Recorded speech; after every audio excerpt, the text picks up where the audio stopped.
February the 12th, 2009. Just outside Buffalo, New York.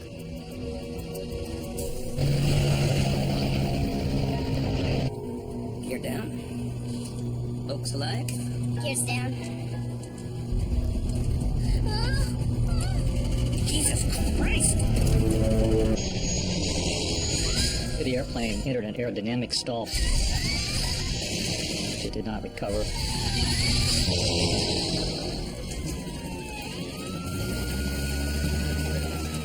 It was one of the grisliest, nastiest scenes that I think I've seen.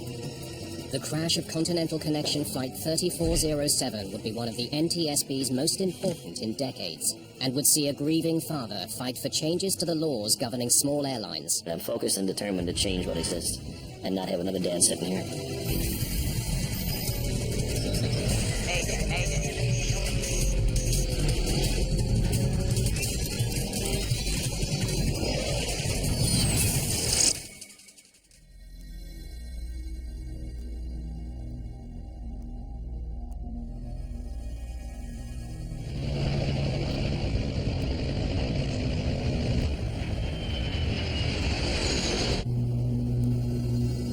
Continental Connection Flight 3407, operated by Colgan Air, is en route from Newark, New Jersey to Buffalo, New York. It's been a busy flight for Captain Marvin Renslow. He's providing guidance to a new first officer, Rebecca Shaw, a former flight instructor from Seattle. Shaw's only been with the airline for just over a year. She must decide if she now wants to become a captain. I don't know what I want to do with the upgrade. It depends where I'm based. Well, think of it this way. If you stayed on the queue, obviously you're not making captain rate. Right. But you may have a better quality of life with regards to buying a house and having a schedule. Shaw trained to be a first officer on the plane they're flying now. A Canadian-made Bombardier Q400. It's a twin-engine turboprop, popular with regional airlines. The 45 passengers have had a long night. Their plane was held up for 2 hours at Newark, a delay considerably longer than their journey. Flight 3407 is heading northwest over upstate New York. The trip is only 53 minutes. Visibility is poor, and there's a forecast of snow and moderate winds in Buffalo.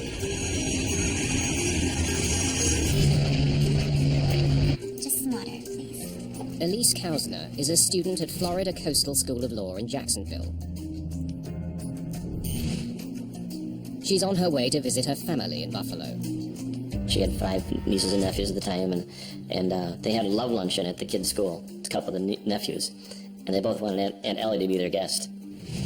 Any excuse to come home, she came home. She talked to all of us from Newark. Hey. And she called us from the lounge. Yeah, it's been over 2 hours. She was PO'd because of the delay. Folks from the flight deck, your first officer speaking. It looks like at this time we're about 10, maybe 15 minutes outside of Buffalo. Weather in Buffalo is pretty foggy. Snowing a little bit there. I'd like to make sure everyone remains in their seats so the flight attendants can prepare the cabin for arrival. Thank you.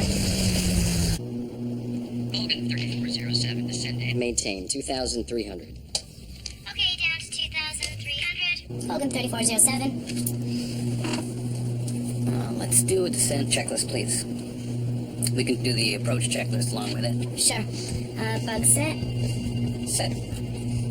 GPWS landing flaps selected 15 degrees. The pilots go through a list of settings for the plane to continue its landing approach.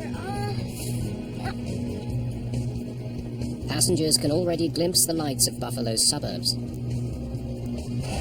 Clarence Center is on the approach path for aircraft landing at Buffalo's airport.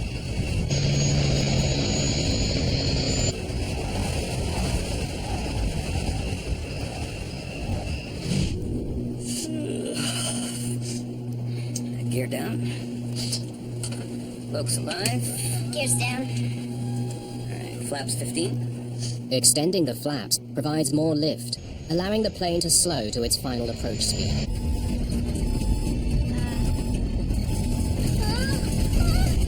Jesus Christ! Suddenly, the control column starts to shake. Q400 is slipping out of control. Captain Renslow struggles to keep his plane flying. But it seems to have a mind of its own.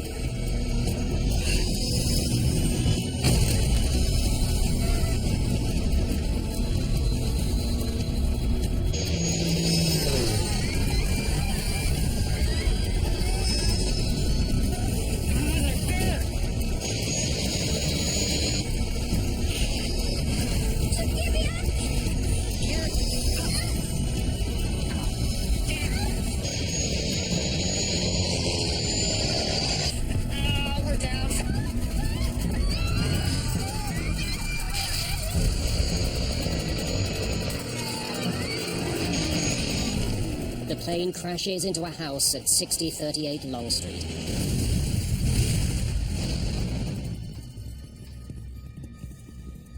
At air traffic control in Buffalo, Flight 3407 disappears from radar. Check Colgan there, see if he's on you. What's his call sign? Colgan 3407. Nope, I don't have him. You see anything out there? Nothing. All right. Call the fire department. I'll never forget the dispatcher's words, plane crash, house on fire.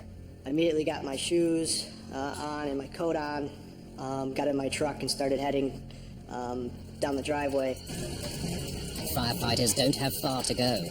6038 Long Street, home of the Valinsky family, is less than a block from the Clarence Center station. As I turned towards the village, the whole village was aglow. You could see the smoke, you could see the flame. Karen Valinsky and her daughter make it out of their house alive, but her husband Douglas is killed. My initial reaction was there was no way that somebody made it out. But the EMS division reported that they had 2 people and they were taking them to the hospital. And I said, well, which firefighters are they? And they said, they're not firefighters, Chief, they're survivors from the house. I actually physically had to go to the ambulance and look inside for myself to believe. Firefighters have never seen a blaze like this. If you've ever gone to a bonfire and stood 5 feet from it and you couldn't take it anymore, that's what it felt like from 100 feet away. The height of it was just unbelievable, obviously because of the fuel that was probably added to it, and the debris area was very large. It was a very, very horrific sight. We live in the town where the plane went down, right down the road. My son was driving home from a soccer game and went right by the plane crash and called me up and said there's a plane down in Clarence. Never really entered our brain that it was Ellie's plane. Flight 3407 has crashed 8 kilometers short of Buffalo Airport. All 49 passengers and crew are dead, including Captain Marvin Renslow and First Officer Rebecca Shaw. But many more people could easily have been killed. You picture a house, and to see a plane on top of this house, no more house left, no more plane, only the tail section. You're asking yourself, how in God's creation did this happen? And not wipe the whole block out. The next call was again from my son, and it said, in fact, it was Ellie's plane. And he said, Dad, there's no survivors. At which point my wife shrieked and just hit the ground. Chris said he'd never heard his mother make a sound like that, and I hope he never does again. So that's when we knew that she was gone, and that was probably within 45 minutes of the accident.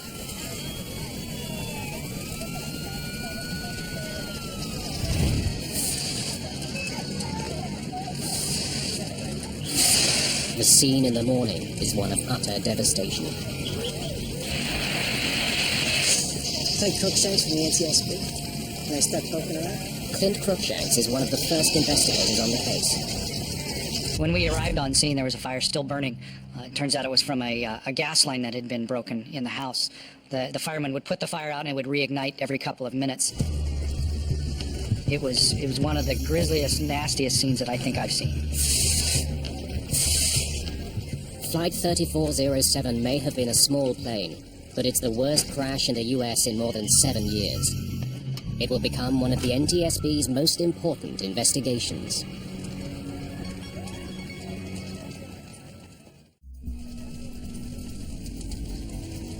The The fire at the crash site of Flight 3407 continues to burn, preventing investigators from examining the wreckage.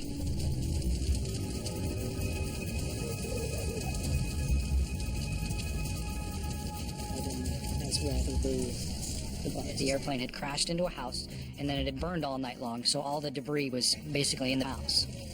Our concern is that we're losing evidence. It's perishable, and if we can't get in there and get the fire out, then we're not able to maybe get a hold of evidence that might help us during the investigation. Clint Cruikshanks urgently needs to recover the black box flight recorders, which could contain valuable clues about the accident. We knew that the recorders were in the tail part of the airplane. Ordinarily, investigators don't go near a crash site that's still burning. But if the black boxes can't be rescued, they may never find out what brought down Flight 3407. We started looking around and poking around into the wreckage and actually found out where they were. Okay, whoa, it's probably in here, okay? The access panel's on the other side, so we're gonna have to cut a hole right there, okay? The fire department produced a chop saw. We were able to cut a hole in the side of the fuselage and go in and grab the recorders and pull them out. All right, sit down. To the immense relief of all, the recorders are undamaged. Once we took the recorders out of the airplane, we put them on the jet and they were flown back to Washington, D.C. to our headquarters. Now investigators are faced with a new hurdle. What little is left of the aircraft is hopelessly jumbled together with human remains and debris from the house. It all burned and settled into the basement, so we had probably 10 feet of debris that we had to dig through in order to recover all of the airplane. Authorities wonder how they can salvage any useful evidence from this chaos. They get invaluable assistance from an unusual source. A group of students learning to process crime scenes is enlisted to separate human remains from the rest of the debris. They were graduate students from a local college, forensic anthropology students, and this was good experience for them to come dig through wreckage like this and look for human remains. It's landing gear over there, please. It's dirty, painstaking work, but it frees up investigators to concentrate on the aircraft ruins.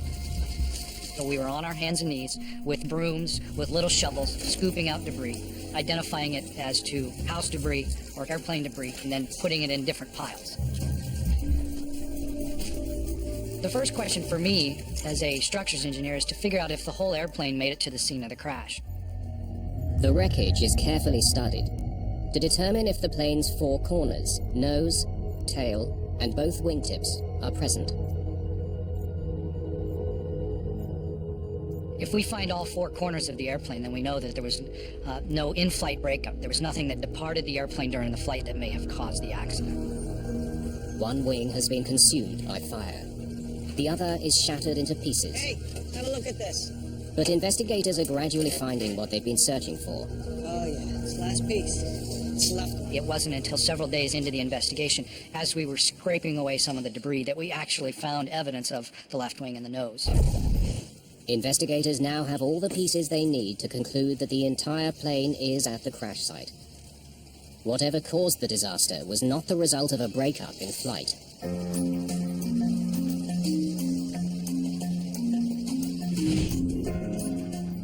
The tragedy of Flight 3407 is under intense scrutiny at the NTSB offices in Washington. Officials there try to determine if some kind of malfunction caused the crash. On this particular accident, we knew it was a landing accident, so we wanted to check the aircraft's performance, and then also we checked for flight control continuity. Much of this responsibility falls to Scott Warren.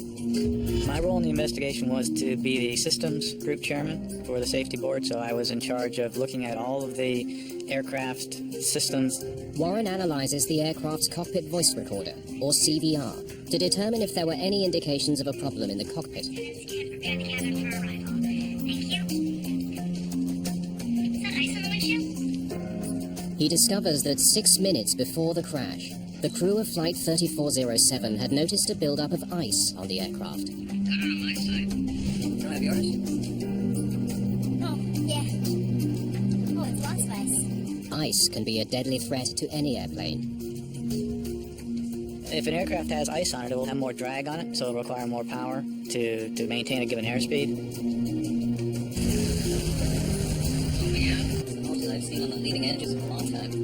Until a year ago, Rebecca Shaw had no experience with ice on an aircraft. I'd never seen icing conditions. Never de-iced. Never experienced any of that. When ice accretes on a wing, it adds weight to the airplane, but most importantly, it changes the shape of the wing. And of course, it's the shape, the curved shape of the wing that actually creates the lift. So by changing the lift characteristics of the airplane, it makes it less able to fly. You know, I'd have freaked out. Like, I'd have seen this much ice. Oh my gosh. We were gonna crash. Observing that there was ice on the airplane was an important thing to do. But then it would be important to turn around and verify that your anti-ice and de-ice equipment was on, and there was no indication on the voice recorder that they actually rechecked. Flaps 50. The CVR reveals that only minutes after the crew detected ice, a device called the stick shaker went off. It was a warning that the plane was about to stall, literally to fall out of the sky. Shortly afterwards, the aircraft did precisely that.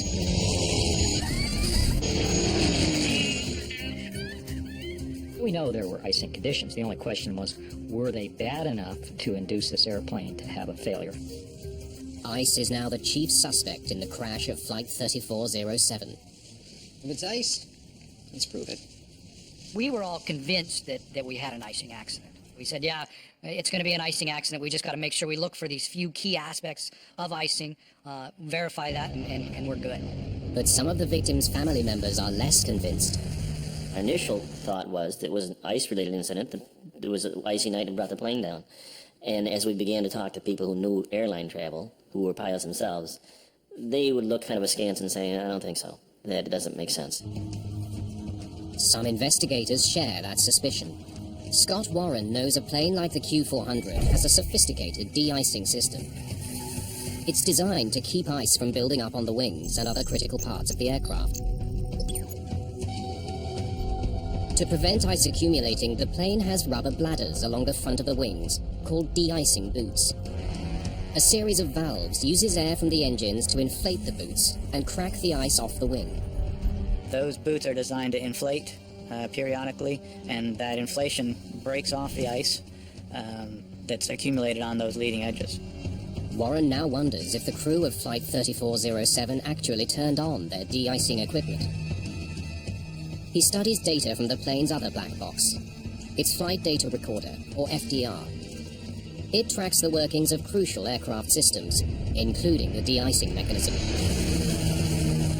We know from the FDR data that the de-icing system had been selected on by the crew, and it was on during the majority of the flight, and certainly at the end of the flight it was recorded in the on position.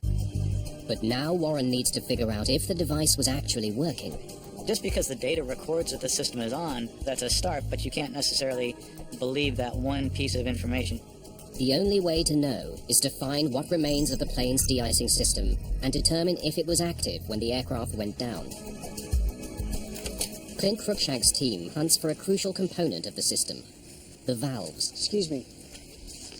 Okay, everyone, I just want to... For the de-ice valves, we said, here's what it looks like. Look for something like this. If we can find those valves and we can test them and see if they're operating correctly.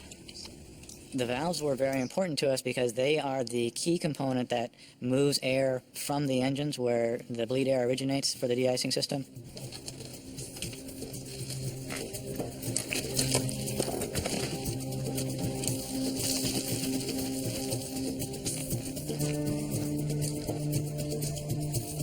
Okay, good. 5 more to go.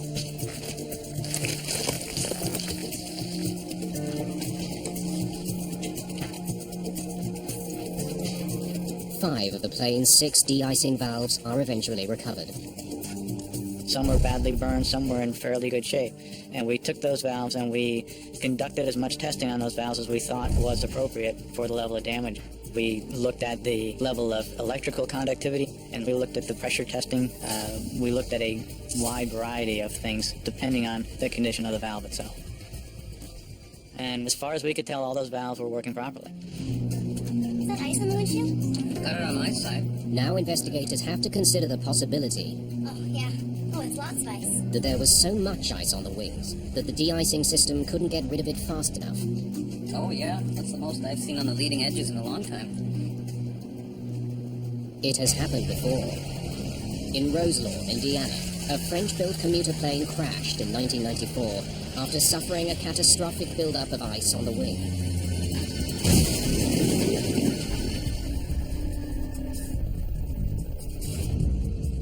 By analyzing how much power was needed for the plane to maintain its airspeed, investigators reach a surprising conclusion. Basically, the aircraft was flying as if it had a relatively small amount of ice on it, but a very manageable amount of ice. That's normal. It was not overloaded, it was not excessive. If ice didn't bring down the plane, something else must have caused it to stall. Warren studies the Q400's operating manual to learn the plane's stall speed, the velocity at which it can no longer generate enough lift to stay in the air. He discovers that in the conditions Flight 3407 was flying through, it's roughly 111 knots. He now compares the plane's stall speed with its actual airspeed just before the stall warning went off. 131 knots, well above the danger zone. Flaps 15. When the stick shaker went off, Jesus Christ! they were not necessarily at the edge of the stall. They were still 20 knots or so away from the stall. This new revelation deepens the mystery of Flight 3407. If it wasn't stalling, why did it fall out of the sky?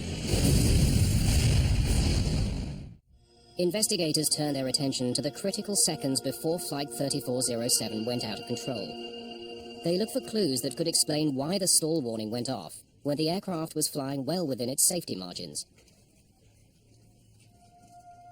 They discover that this plane has a unique feature known as a reference speed switch. It governs the sensitivity of the plane's stall warning. Very few airplanes in my experience have such a switch. This airplane is the only one I know that has an actual switch on the overhead panel. It was designed by the manufacturer to be an extra safety feature. Some kind of variable ref speed? Pilots are supposed to turn on the reference speed switch when they're going to be flying through icing conditions. We'll probably be picking up some ice. When in the increased position, it reminds pilots to fly faster to counteract any drag effect ice will have on the aircraft.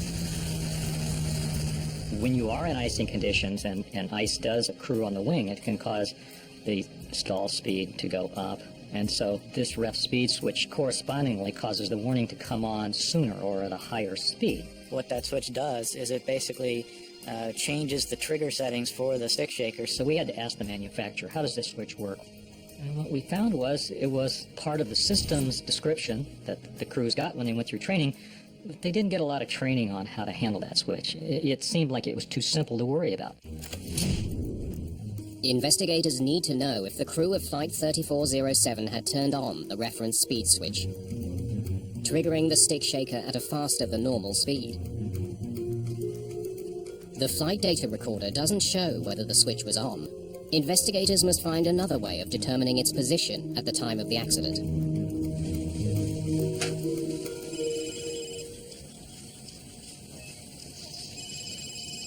Fun here? Clint Crookshanks is given a new priority. All right, I'll see if we have it. Recover the ice protection panel from the Q400's cockpit, where the reference speed switch is housed. Since the panel was in the cockpit, finding it is a challenge. Most of the front end of the airplane was consumed by fire, and so we didn't find anything except for little balls of molten aluminum, little wire bundles, and a lot of ash. But after an extensive search, Crookshanks discovers that the ice protection panel is one of the few pieces of the cockpit that survived. Bingo. However, the knobs and switches are barely recognizable. Crookshanks examines the charred panel to check the position of the reference speed switch. It was set to activate stall warnings at higher than normal speeds. We did find the ref speed switch in the wreckage, and it was in the increased position. This discovery only raises more questions. We'll probably be picking up some ice. The cockpit voice recorder indicates that as Renslow was beginning his descent into Buffalo, he commanded his plane to fly at the normal approach speed. You're down. But what's strange is that with his reference speed switch on, he actually should have been flying faster, as this is what the switch would remind him to do. So why wasn't he?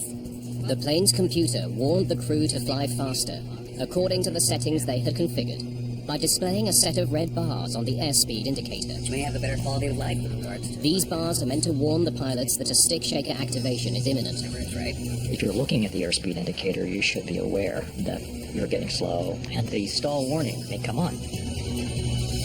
Jesus Christ! It seems Renslow and Shaw were caught off guard. Still, they could have easily corrected the situation. Once the stick shaker had activated, they could have turned the switch off, or they could have put the nose down and increased their airspeed. It's clear to investigators that Flight 3407 wasn't in danger of stalling when the stick shaker went off. So now they need to know exactly what happened after the stall warning was activated. An animated simulation of the crash is constructed, based on information from the flight recorders. Watch what happens just after the stick shaker goes off. It illustrates that just after the stick shaker was triggered, the plane suddenly pulled up. This action dramatically slowed the aircraft, and at this point it did stall. Essentially, the airplane entered an aerodynamic stall from which it did not recover. It pitched over and hit the ground. Investigators are dumbfounded. Flight 3407 wasn't stalling when the stick shaker went off, but a few seconds later it was. The crew's every action during that brief time now demands careful scrutiny. What did they do? It's a puzzle. How could a trained flight crew take a plane that wasn't stalling, and in the space of a few moments make it fall through the sky? Anytime you have an apparent stall for no apparent reason, that's a mystery. You would expect that no flight crew would install an airliner. So the question is why? The focus of the investigation now switches from the plane to the crew, specifically on the moves they made during the critical seconds after the stall warning sounded. We wanted to see if the way they flew the airplane was the way they were trained, according to the standard operating procedures that are portrayed in their flight manuals. The flight data recorder retains information from more than 1,000 different aspects of the Q400's flight operations. From the airspeed and altitude to the position of the rudder pedals and throttles. It also records the movements of the most critical flight control, the control column. Pilots use the control column to change the position of the elevators and ailerons, which manage the direction of the plane. The flight data recorder stores information not just about the control column's position, but how much force is applied to it as well. The FDR records what the control positions were. It has sensors built into the control column, it has sensors built into the control wheel. What Scott Warren finds when analyzing the control column's position is stunning. In response to the stick shaker, Captain Renslow should have pushed the column forward to bring the nose down and gain speed.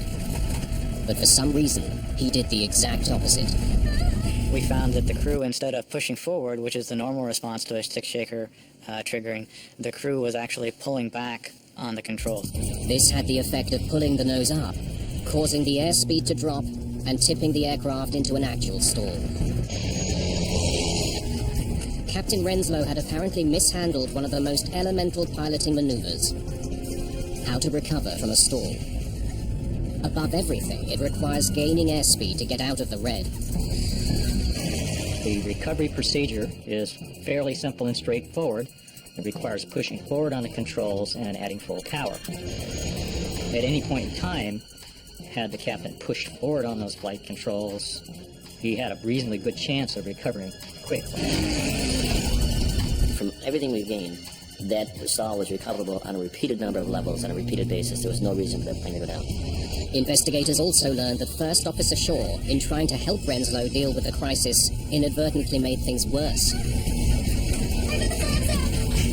She retracted the flaps, reducing the amount of lift as the plane struggled to stay in the air.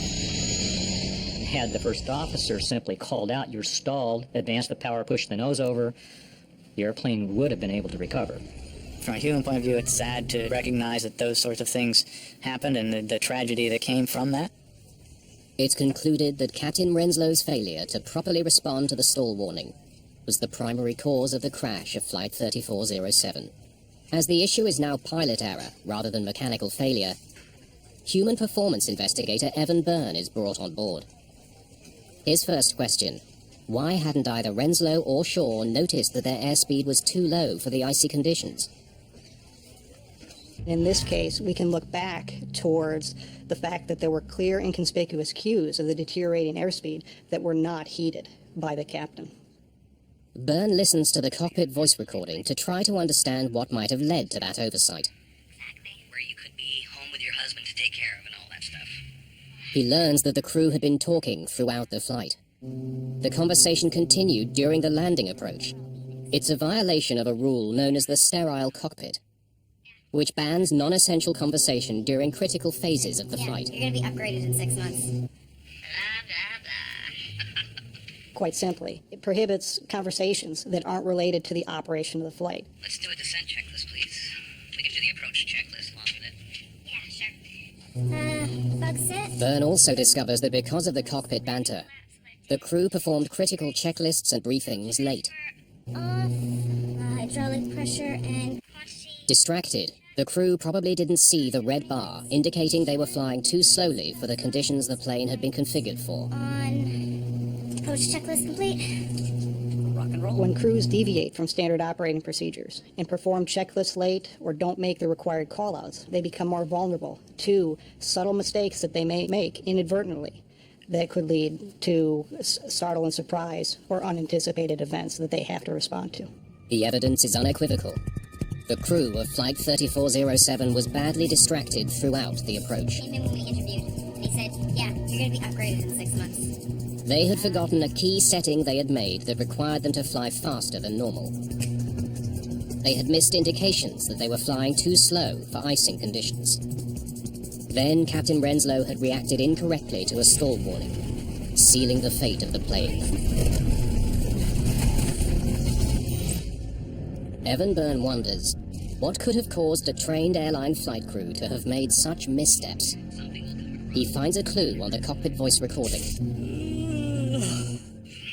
Excuse me. The crew was showing signs of fatigue. Could Renslow and Shaw have been too tired to function effectively on the flight deck? It's a tough question. Answering it will require tracking their movements during the 72 hours leading up to the crash. It's basic gumshoe detective work in the investigation where we're trying to collect as many facts as we can. Byrne interviews the families of the pilots. Can I speak to Mrs. Renslow, please? He studies the pilots' mobile phone bills and records of text messages. He searches the airline's computer system to determine if and when the crew used it to check their schedules. He needs to track their every move. And what time did Rebecca leave the house? We're talking to colleagues or other pilots, check airmen, instructors, and we ask all those people about the pilots, about their recent activities. He learns that neither pilot actually lived anywhere near Newark, but could not afford to stay in hotels on their salaries. Captain Renslow was earning $60,000 annually at Colgan Air. First Officer Shaw was being paid less than $16,000 a year, substantially less than an average bus driver. As a result, both pilots had made long cross-country commutes to Newark. Captain Renslow from his home in Florida, and Rebecca Shaw from Seattle, Washington. In fact, Shaw had commuted all night from Seattle on a cargo flight that connected through Memphis. Captain Renslow had spent the night in the airline's crew lounge at Newark Airport, after having already worked 2 days. He was seen sleeping on a couch in the lounge. It was against company rules, but pilots who couldn't afford housing near the airport did it anyway.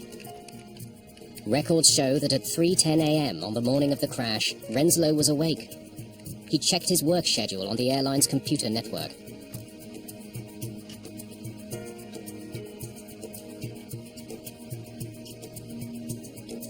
Next stop, Buffalo. At 7:29 a.m., Rebecca Shaw sent a text message to her husband, telling him she'd arrived safely in Newark. Hi, honey, it's me. Phone records indicate that later in the morning, Captain Renslow was on the phone several times. Rebecca Shaw was noticed having a nap, catching up on the rest she'd lost flying in the night before. It's not a lot of sleep. We ultimately concluded that it was likely that both crew members were experiencing some effects of fatigue at the time of the accident. Her job is to watch the airspeed. Her job was to watch the instrument panel, and my view is she was fatigued to the point where it's like right here in your soldado. I think that's where she was, and he just was not capable. He was just, he shouldn't have been flying an airplane. The revelation leads John Kausner to become a fierce advocate for changes to the industry. He raises awareness among both lawmakers and the public about the need to improve regulations governing pilots at regional airlines. This is just saying we support 3407 families that are fighting for aviation safety, and these representatives and congressmen and senators have done that for us, and we're very appreciative. He takes his fight all the way to Washington, D.C. We needed to do something, and so we began to advocate in Washington weekly, every other week. I mean, we've made innumerable trips down there. And immediately the families just gelled. We all attended the hearings and began to say, this is what we can do. The crash of Flight 3407 focused the world's attention on a growing safety problem. The relatives of those who were killed will help eliminate that threat. The crash of Flight 3407 exposed wide-ranging shortcomings in the regulations that govern regional airlines. These smaller airlines now make up half of all daily passenger flights in the US. Their pilots are generally younger, less experienced, earn less, and work long hours. Their levels of safety are way different from the majors. They have a much lower threshold in training, in ability, so in pay, obviously, so they can attract a higher qualified pilot. There are pretty low wages, pretty difficult working conditions, and we don't seem to attract the same level of applicant that we used to. Some regional airlines get into a bind, and they have to hire the first people that meet the minimums. In the US, of the 7 fatal accidents involving passenger jets over the past 10 years, 5 have involved regional airlines. Those include the crash of Delta Connection Flight 5191 in August 2006, which killed 49 people when the crew took off from the wrong runway.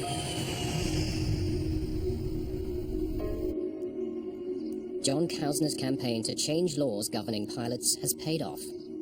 We relied on your support. We needed your support. You've nurtured us.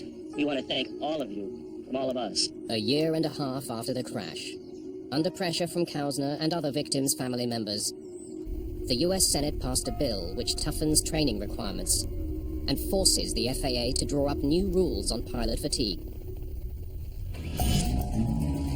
Studies into the problem of overtired pilots are already underway. At the University of Iowa, researchers are developing a system that could help pilots resist fatigue, stay engaged with the critical task of flying, and prevent future tragedies like that of Flight 3407. Thomas Schnell is a human factors engineer. We use a number of neurocognitive and physiological sensors that we apply on subjects, pilots that we invite for our studies. He's studying how pilots stay alert on the flight deck as a test subject conducts a cross-country journey in a simulator. Using sensors, he can determine how alert and engaged a pilot really is. The research could lead to the development of fatigue detectors on airplanes. We are trying to predict pilot state so that we can adjust something on the flight deck to prevent the problem from getting worse or starting in the first place. We monitor brain activity, eye movement activity, heart, the EKG, and respiration, and other parameters in an effort to figure out what the pilot's or the crew's state is. Are they fatigued, overworked, are they disengaged or distracted? This section is where they were really drowsy, and you can see that the gaze has become kind of bored. Schnell instructs the flight simulator to trigger a major systems failure in the cockpit. So good, everything's good. Hydraulic systems have failed. Crank up that heat map so we can see what this brain activity was. Brace for impact. When a crew is fatigued, what you might see is their reaction to events may slow down. So you'll see mistakes being made on the flight deck. It's precisely these kinds of mistakes on the part of Renslow and Shaw that ultimately crashed Flight 3407 and killed 50 people. It's a tragedy that should not have happened, that was foreseeable, was preventable, and it's repeatable if we don't do something about it. I'm focused and determined to change what exists and not have another dad sitting here.